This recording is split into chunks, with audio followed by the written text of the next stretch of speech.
Hey everyone, this is Raga. Welcome back to my channel. So many of you have been asking me about tips and tricks to study for the USMLEs and about ways of or ideas of how to take notes. And this has been one of my most asked questions on my channel, and I decided that I should finally get down to filming this video since so many of you have been requesting this video.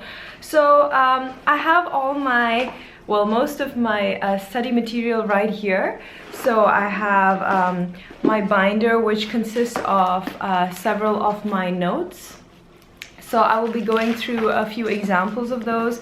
And obviously I have my first aid as well to sort of show you how I annotate this book. Now obviously the method with which I used to study, or my study techniques or tricks, are pretty much the same with all the steps. Obviously the step 1 and the step 2 CK, it's pretty much the same. So I will give the example of the step 1 since many of you are taking the step 1 at the moment. So I will give you examples with regards to the step 1, and hopefully you guys will get an idea and can apply this even when you're studying for the step 2 CK.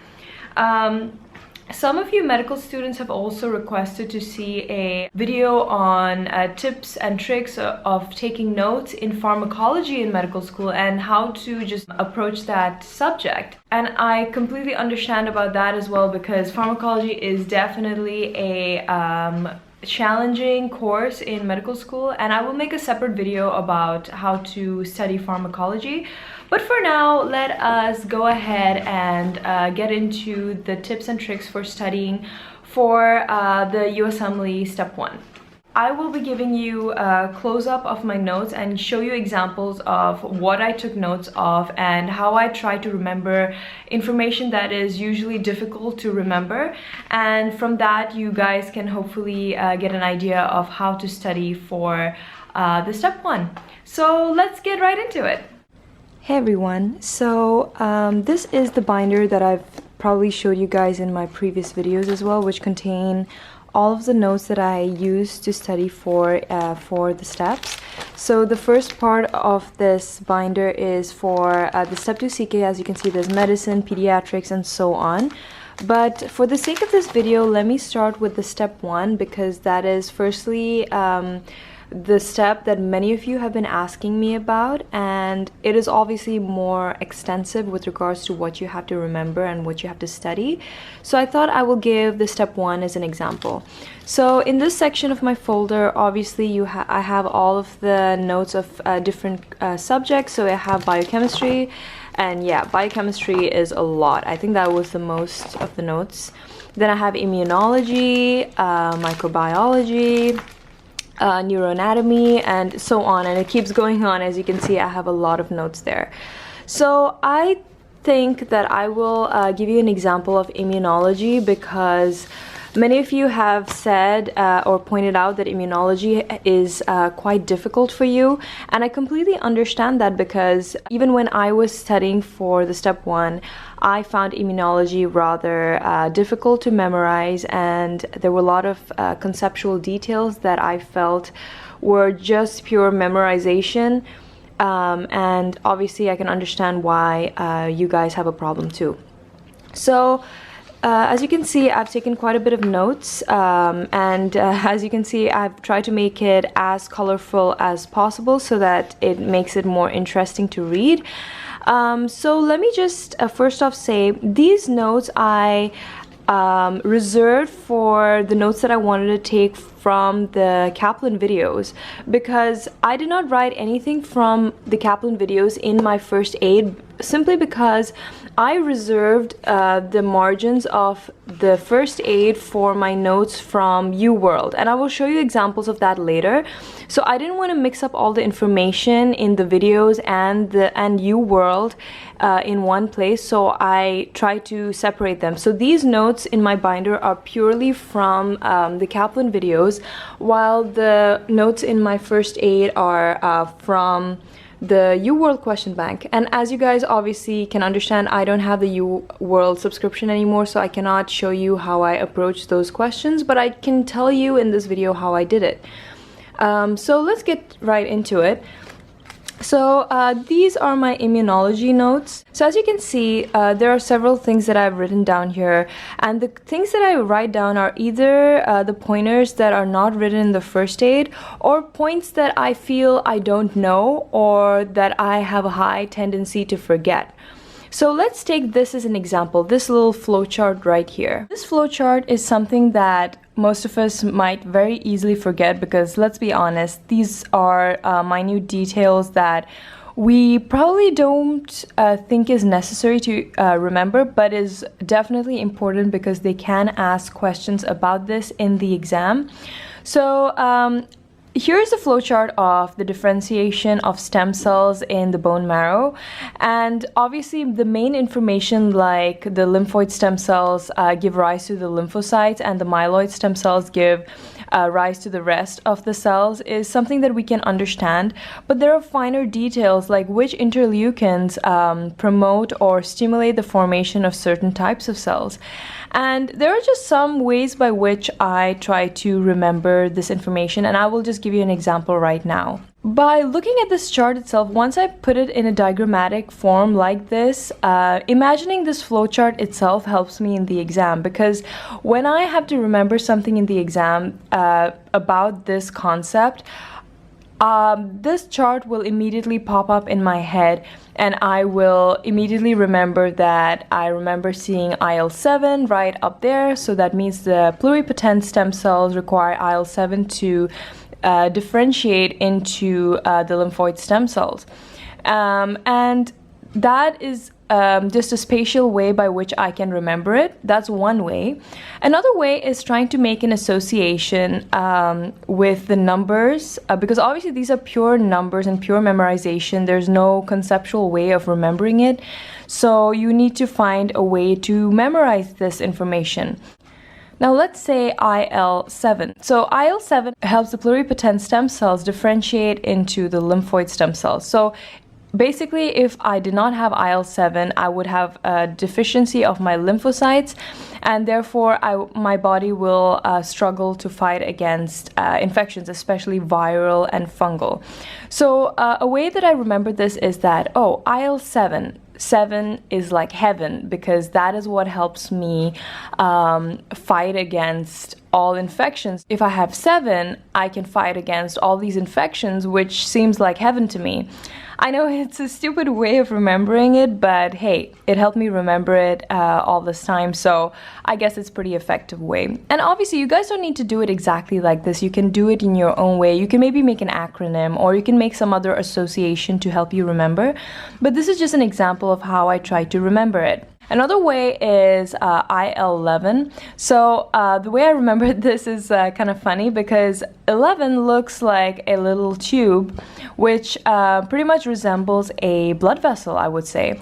And that's the way I remembered it, because I knew that if I don't have IL-11, which looks like a blood vessel, I won't be able to form a primary clot, especially if there is some kind of injury to the vessel, and therefore I will bleed into my mucous membranes and my skin, and I will have mucocutaneous bleeding because I have a deficiency of platelets. So that's another very childish way of remembering it, but it definitely did help me, and I'm guessing it will help you guys as well. But try to custom your acronyms, or custom the way that you learn to your needs, so that it will help you remember it. You don't need to do it exactly like this. You can do it in any way that you like. This is simply an example. So yeah, this is how it is. And moreover, guys, the videos, the Kaplan videos itself show you ways of remembering difficult information. So the professors in the videos are really helpful with giving you ways of how to remember this information. So that's why I really recommend watching the videos, because it's a very visual way of learning. Okay, so here's another example of how I remember information. So another way that you can remember certain information is by associating a very interesting fact about a certain disease or deficiency, and by virtue of remembering that one important or one interesting fact about that disease, you can remember the rest of the information.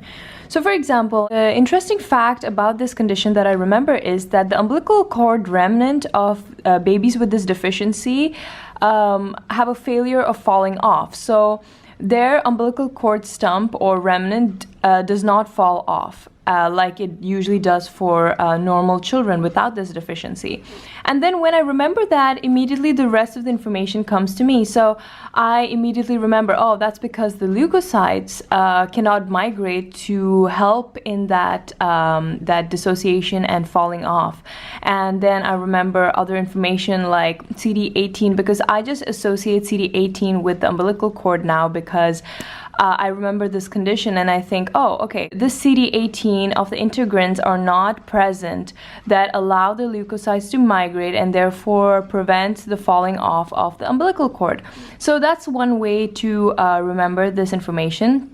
Let me try to give you another example. So this is another example of how I try to remember a structure.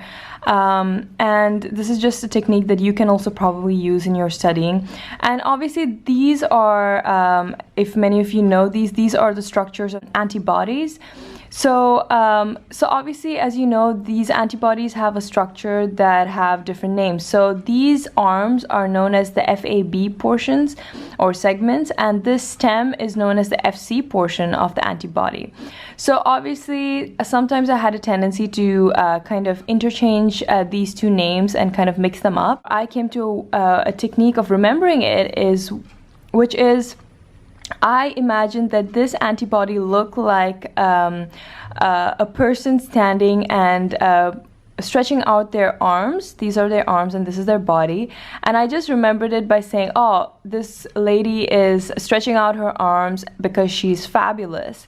And that's how I remember that these two arms are known as the FAB or FAB segments, and obviously if this is the FAB segment, this will be the FC segment. So that's just a silly way by which I remembered this information.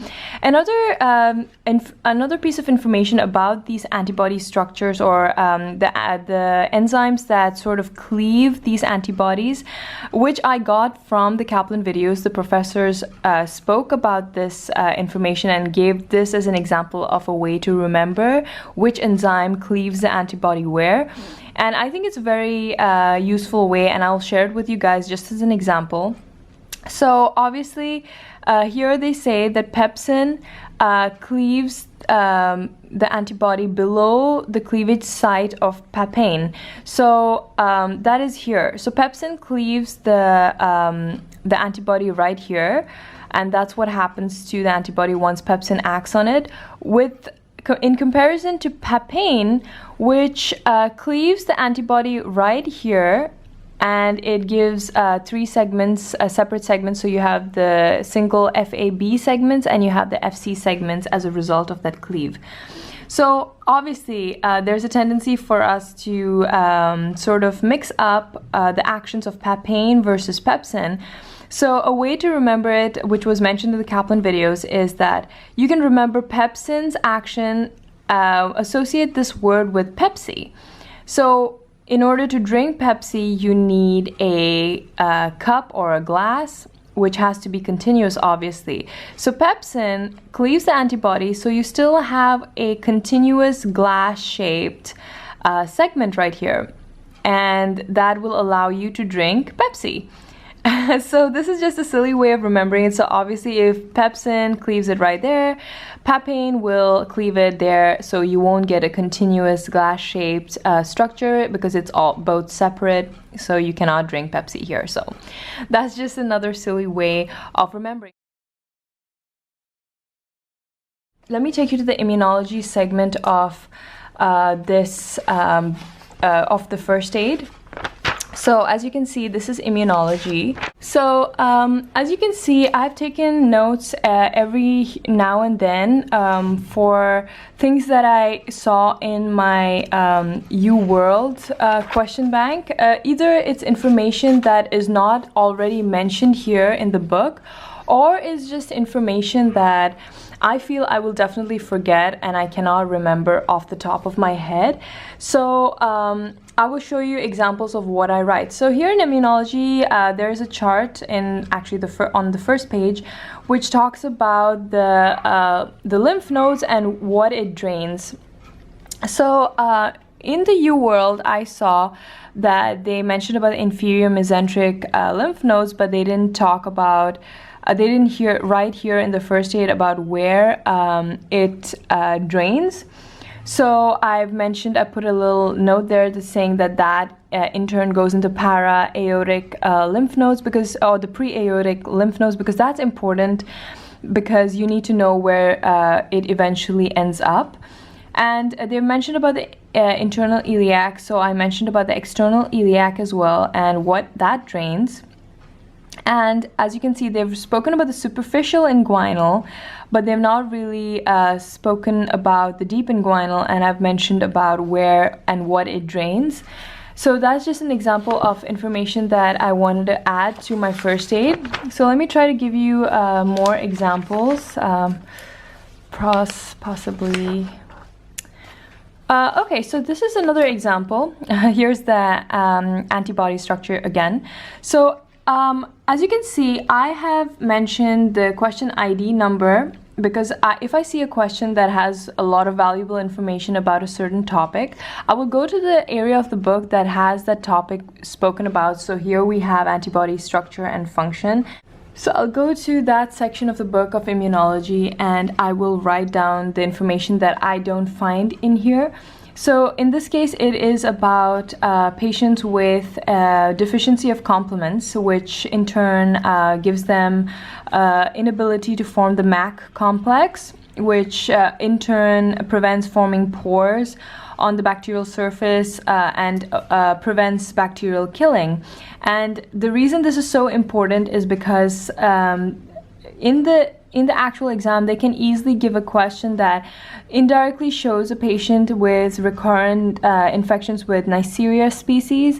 And in turn, you should think about this deficiency of complements and try to come to this diagnosis. And this will sort of help you come to that conclusion. And this is just some of the notes that I take from my first aid from my U world into my first aid, and there are several examples like that. Obviously I cannot go into each and every one of those, but obviously this is just here I've put a note back then, read cytokines on page 206 of my Kaplan notes. You can do this annotation for all the subjects in this book the same way that I did it, so just try to take information that is in the U world and try to write it down in your first aid in a obviously neat way. Don't try to clutter your book because then it's going to be difficult for you to read, or you're not going to be that interested to read. So try to keep it nice and brief and in a neat, organized way, and make it a little colorful so you have the interest to learn from it. And these are just ways by which I studied. In the end of my preparation, when I was closer to the exam, I would keep my first aid, only my first aid next to me, and I would have these notes by my side, and I would continue reading the first aid because that is so important. And I didn't have to go back to U World because I had all the excess information right there, so I didn't have to sort of look at this and then open my U World, which would be so time consuming. So you can see how it sort of helped me towards the end, where I have all my information right there in front of me. So I have my first aid, my U World, my Kaplan video notes, all the information that I wanted to know for the exam was right there, and that really helped me for my preparation. So guys, that is just a brief overview of how I studied for the USMLEs. I also want to mention, in no way am I saying that this is the perfect way to study or this is the ideal way to study, and I'm not telling you guys that this is going to work for you, because obviously different people are different and they have different needs. So I'm not guaranteeing to you that this method of studying will help you. It might help some of you and it might not help some other people, but this really worked for me. I hope this video was of some help to you. Let me know if you have any other questions with regards to studying for the steps, or with regards to any of the pointers that I mentioned in this video, and I will try to explain it to you in the comments bar itself. You can definitely apply all these tips and tricks that I showed you in for the step 2 CK and other exams as well. So please continue leaving your suggestions for future videos. As you can see, I am working on all of your suggestions and uploading videos based on your suggestions. So please continue doing that. And if you like this video, please give it a thumbs up, and don't forget to subscribe to my channel if you don't want to miss the future videos. And until I see you guys in my next video, bye!